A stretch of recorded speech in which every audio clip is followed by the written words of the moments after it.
2012년에 책 한 권이 나와서 굉장히 큰 반향을 일으켰던 책이 있어요. 독일에 있는 철학자, 한국 사람인데요. 한병철 교수님이 쓴 피로사회라고 하는 책입니다. 아마 얇은 책인데 좀 어려운 책이죠. 네, 읽어보신 분들도 있을 텐데 이 책에서 보면 한마디로 이 사회가 뭐 한국뿐만이 아니에요.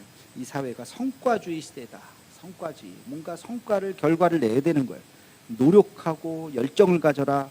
이런 것들을 강조하는 시대예요. 그래서 최고의 가치는 성공과 성취죠. 그래서 한 자리밖에 남지 않은 그 위로 계속해서 올라가는 사회. 그래서 성공한 사람을 칭찬하고 그러나 우리 내면은 다 피로하다는 거예요. 지쳐가고 있다는 거예요. 한국에서 이 책이 굉장히 많이 팔렸는데 모두가 다 공감하고 있다는 반증이겠죠. 우리는 어렸을 때부터 할 수 있다, 하면 된다, 열정을 가져라, 하여튼 열심을 가져라 이런 얘기 뭐 수없이 들었죠. 저도 그랬고.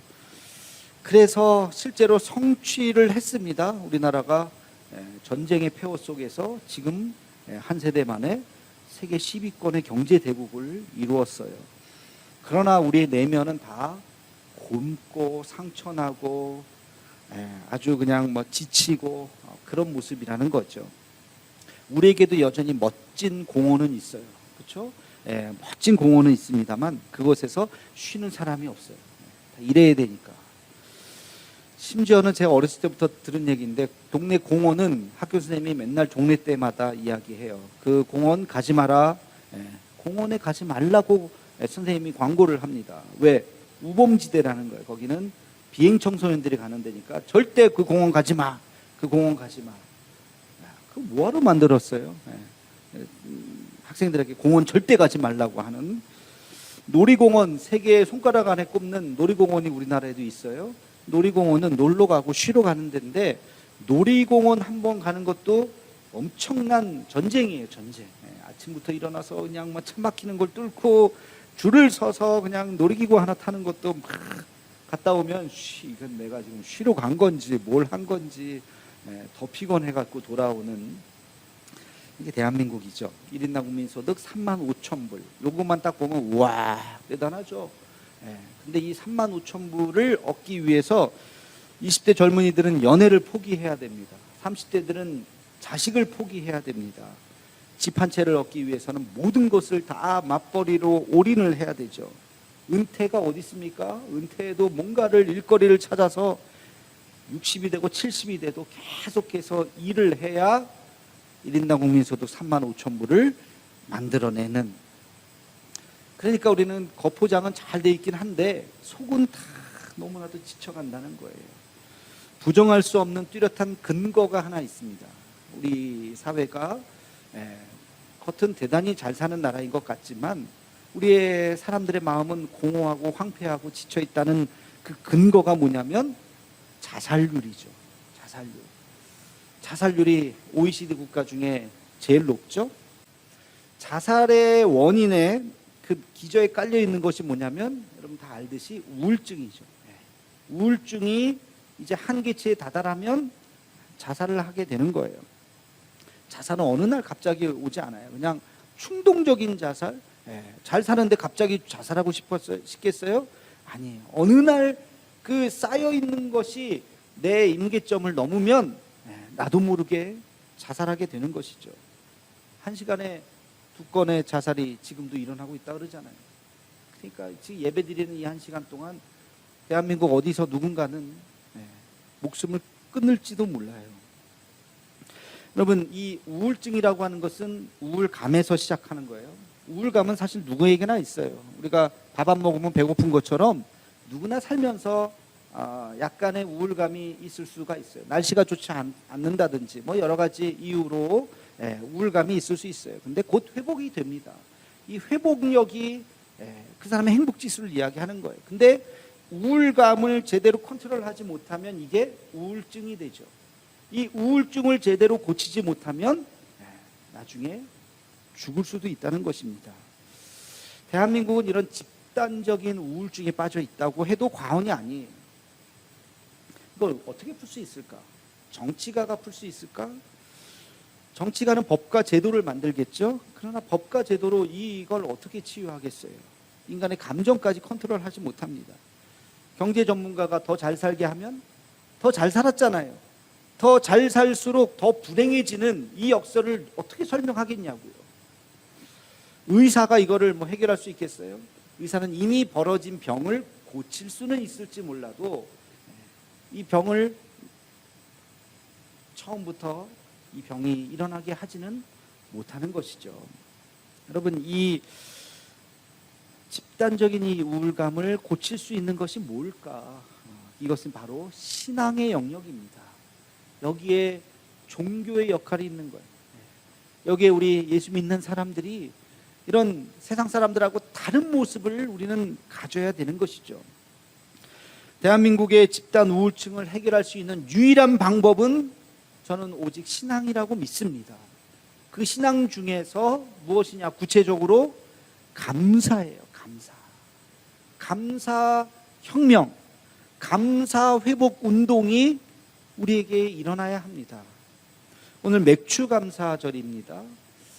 제가 맥주 감사절을 말씀을 준비하면서 곰곰이 생각했어요. 하나님께서 왜 맥주 감사절을 지키라고 이야기했을까? 그럼 맥주 감사절은 뭐예요? 첫 열매를 하나님 앞에 드리는 거예요.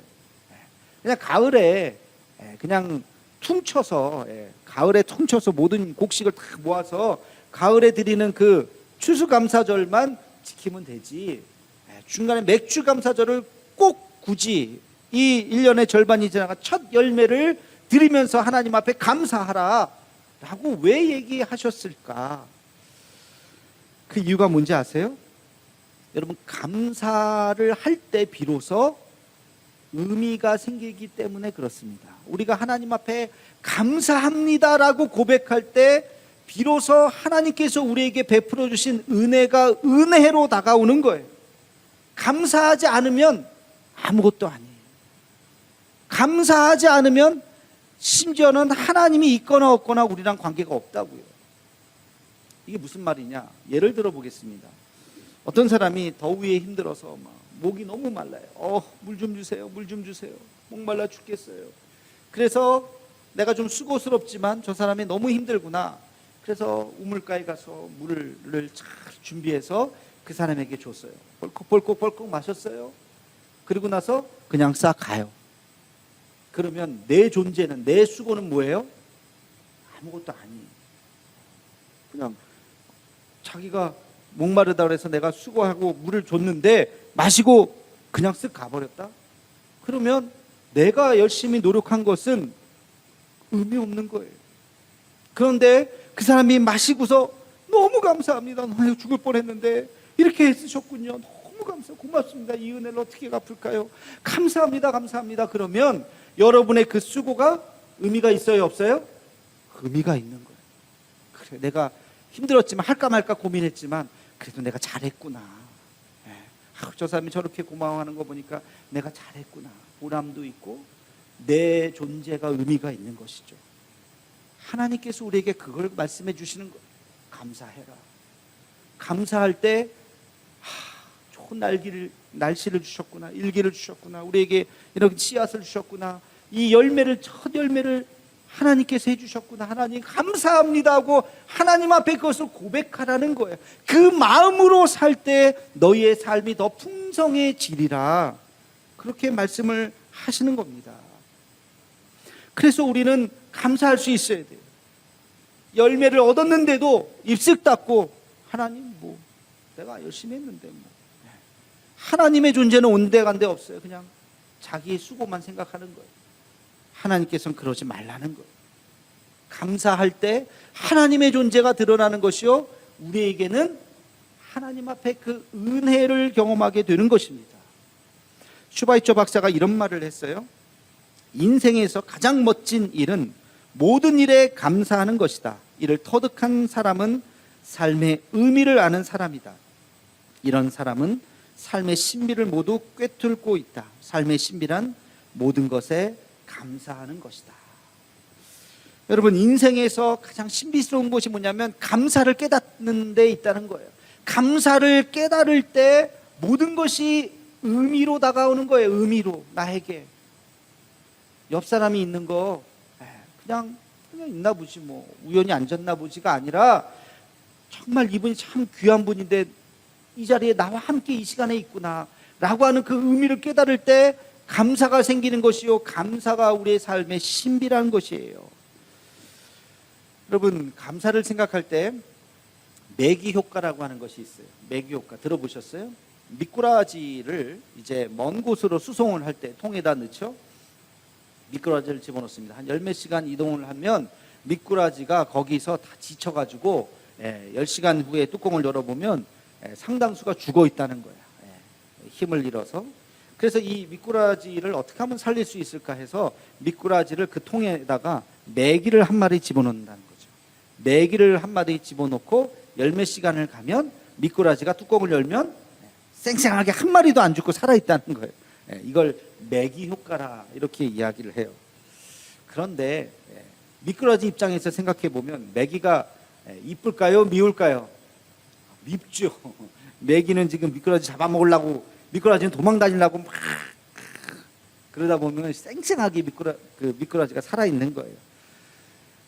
미꾸라지 입장에서는 메기가 밉지만 다시 한번 잘 생각해 보면 메기가 나를 괴롭히는 것이 아니라 나를 더 강하게 한다, 나를 더 단련시킨다 라고 깨달을 수 있다면, 미꾸라지가 만약에 그것을 깨달을 수 있다면 메기가 미운 것이 아니라 어떤 존재가 됩니까?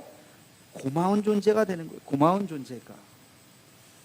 여러분, 이런 메기는요 우리의 삶에 있어요. 여러분의 삶의 자리, 직장이라든지 거래처라든지 어디서든지 메기가 없어요? 있어요. 많아요. 메기가 있다니까요. 나를 괴롭히는 그 존재, 그것만 생각하면 미워 죽겠죠. 불평이죠.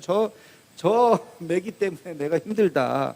근데 다시 생각해 보면 그 메기 때문에 내가 더 강해질 수 있다, 더 지혜로워질 수 있다고요, 더 나를 더 단련시킬 수 있다고요. 그거를 깨달을 수 있으면 얼마나 좋을까. 근데 우리 현실 세계에서 깨닫기는 어렵습니다. 불평불만밖에 나오지가 못해요. 그래서 우리는 뭘 하는 거예요? 기도하는 거예요. 묵상하는 거예요. 영적인 체험을 하는 거예요. 그 메기가 오히려 나에게 감사의 제목으로 다가오는 것입니다. 하나님, 나에게 메기를 주셔서 감사합니다. 이런 고백을 할 수 있는 우리가 되기를 축원합니다. 그 메기가 나에게 감사로 다가오는 그 어느 순간, 이게 삶의 신비라고요. 우리 인생의 신비인 것입니다. 오늘 말씀에 보면 범사에 감사하라 그랬죠. 범사에 감사하라. 여기서 핵심은 범사예요. 범사. 범사는 뭐예요? 모든 일에 감사하는 거예요. 모든 일. 아니, 기분 좋은 일 있을 때 감사할 수는 있어요. 첫 열매를 들으니까 감사할 수는 있어요. 근데 범사에, 기분 안 좋은 일, 아니 고통, 아니 어려움, 이런 일, 환난과 역경 속에서 어떻게 감사를 할 수 있냐고요. 그러나 오늘 말씀은 그럼에도 불구하고 감사하라 라고 이야기하고 있습니다. 여러분, 이게 어떻게 가능할까? 두 가지만 말씀을 드리겠습니다. 모든 일에 감사하기 위해서 우리는 어떻게 해야 될까? 첫째는 하나님이 우리의 삶을 선으로 인도하실 것을 믿으시기를 축원합니다. 궁극적으로 하나님께서 마침내 우리의 인생을 선으로 인도하실 것이다 라고 믿으셔야 합니다. 그러면 이스라엘 백성들이 출애굽을 했어요. 과정은 얼마나 힘듭니까? 느닷없이 전쟁이 일어나질 않나, 마실 물이 없질 않나, 먹을 것이 없지를 않나. 여러분, 이 광야의 생활이라고 하는 것은 그냥 2박 3일 체험만 해도 힘든데 그 광야에서 계속 몇십 년을, 40년을, 이거는 말할 수 없는 고통이에요. 그러나 여기서 우리가 살다가 죽는 것이 아니라 궁극적으로 약속의 땅 가나안으로 갈 수 있다라는 믿음을 누가 가졌어요? 모세는 가졌다고요. 우리가 여기서 끝나는 것이 아니라 마지막 가나안 땅으로 갈 수 있다라고 하는, 마침내 승리할 것이라고 하는 그 믿음을 가질 때 이 어려움을 이겨낼 수 있다는 것이에요. 그럴 때 이것이 지금 현재 불행이라고 생각되지만 불행이 아니라 과정이다, 하나님의 연단이다, 이길 수 있다라고 하는 믿음을 가질 수 있는 것입니다. 전광 목사님이 쓰신 책이 하나 있어요. 감사가 내 인생의 답이다라고 하는 책이 있습니다. 저 책은 그 평생감사라는 책을 쓰고 나서 그 책이 굉장한 센세이션을 일으켰죠. 그 책의 일종의 후속작이라고 볼 수 있는 최근에 나온 책이에요. 그 평생감사를 체질화해서 변화된 사람의 수많은 사람들의 간증을 묶은 책이 바로 저 책인데요. 거기에 보니까 한 분이 나와요. 바로 이지선 교수님. 우리 교회도 한번 오셨죠. 한동대 교수님으로 오셨던 분. 20대 교통사고로. 저분이 20대에 얼마나 이뻤냐면 사진 보여주시면 저런 모습이에요. 24살 때 저렇게 참 이쁜 모습으로 찬양팀 싱어도 하고요. 이화여대 다녔던 저 모습, 저 사진을 찍고 나서 불과 얼마 있지 않아서 교통사고를 당해서 온몸 자기의 모든 피부의 55%가 3도 화상을 입었어요. 그래서 7개월간 무려 30번의 수술을 했습니다. 저 사진은 벌써 좀 많이 이뻐진 거예요. 2000 몇 년인지 제가 정확하게 모르 힐링 캠프에 나와서 저 방송이 이제 방영이 되고 전국적으로 유명해지셨죠. 근데 그 수많은 수술 중에 손가락을 잘라야 되는 수술이 있었답니다. 손톱 밑에 그 한 마디를 엄지손가락 빼고 8마디를 다 잘라야 되는 수술이에요. 수술을 하고 나서 저게 저분의 손인데요. 수술을 하고 나서 뭐라고 엄마한테 뭐라고 얘기했는지 아세요? 엄마, 더 많이 자르지 않아서 감사하지. 그랬다는 거예요. 그러면서 자기가 너무 정말 차라리 그냥 왜 살았지? 매일매일 드레싱을 하는데 그 고통이 그 어떤 진통제를 먹어도 그 고통이 막 사라지지가 않는 거예요. 아시잖아요, 여러분. 이 그 화상의 고통이 제일 크다고 하는 거. 그랬는데 내가 감사하지 않고는 살아갈 수 없다는 거예요. 그래서 하루에 한 가지씩 감사를 찾아보았답니다. 짧아진 손가락이었지만 내가 숟가락질을 할 수 있구나. 밥을 내가 먹을 수 있구나. 감사하네. 엄지손가락이 살아있어서 단추를 내가 끼울 수가 있어서 감사하네.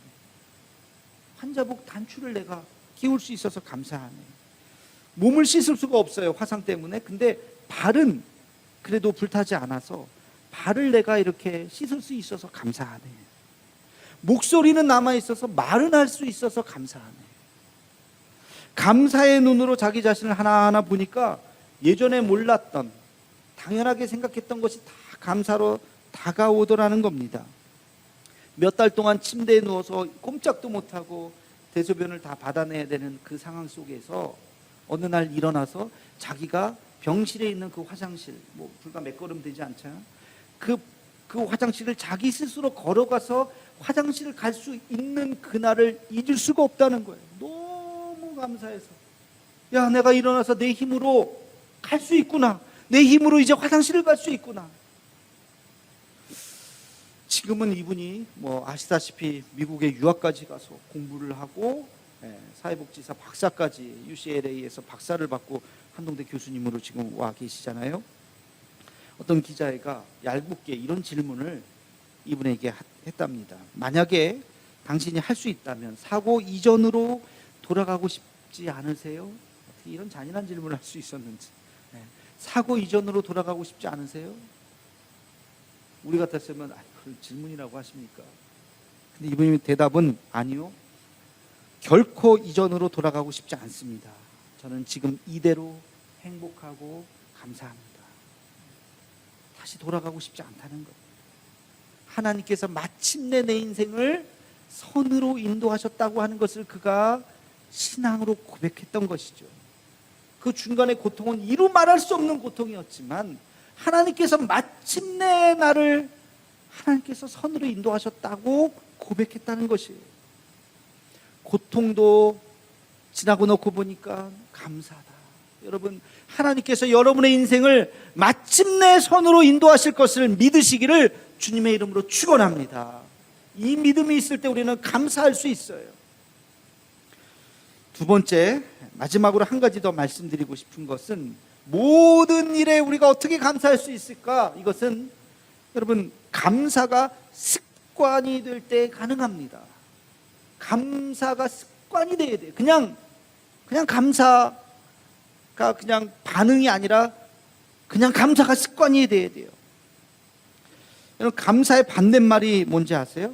감사의 반대말, 불평, 불만, 그것이 아니라 당연입니다. 당연. 아까도 우리가 그 찬양했죠. 당연한 줄 알았는데 당연이 아니라 모든 것이 은혜였어. 모든 것이 하나님의 은혜요 감사인 것이죠. 그러니까 당연하게 받아들이면 감사가 없어요. 당연한 거지. 당연은 감사의 적이에요. 여러분, 우리가 감사를 생각할 때 두인 감사가 있어요. 뭘 이루어 주셔서 감사합니다. 합격하게 해주셔서 감사합니다. 나에게 이런 많은 은혜를 주셔서 감사합니다. 이걸 두잉의 감사예요. 근데 감사는 두잉의 감사만 있는 것이 아니라 비잉의 감사가 있습니다. B-E-I-N-G, 빙, 존재적 감사가 있어요. 하늘을 주셔서 감사해요. 공기를 주셔서 감사해요. 공기라는 존재 자체가 우리에게 감사한 거죠. 마실 물을 주셔서 감사해요. 우리에게 이런 아름다운 예배당을 주셔서 감사해요. 여러분, 감사는 습관이 돼야 돼요. 무의식적으로 감사가 나와야 돼요. 여러분, 어떤 어려운 일이 딱 벌어졌으면 나도 모르게 나오는 말이 뭐, 어떻게 큰일 났네, 어떡하지 이런 말을 하죠. 그러지 말고 이제부터는 어떻게 해야 돼요? 어이구 감사하네.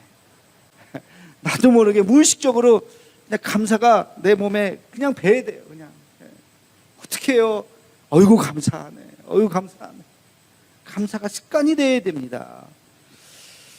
제가 말씀 준비하다 보니까 이찬수 목사님이 쓰신 책이 하나 나오더라고요. 153 감사 노트.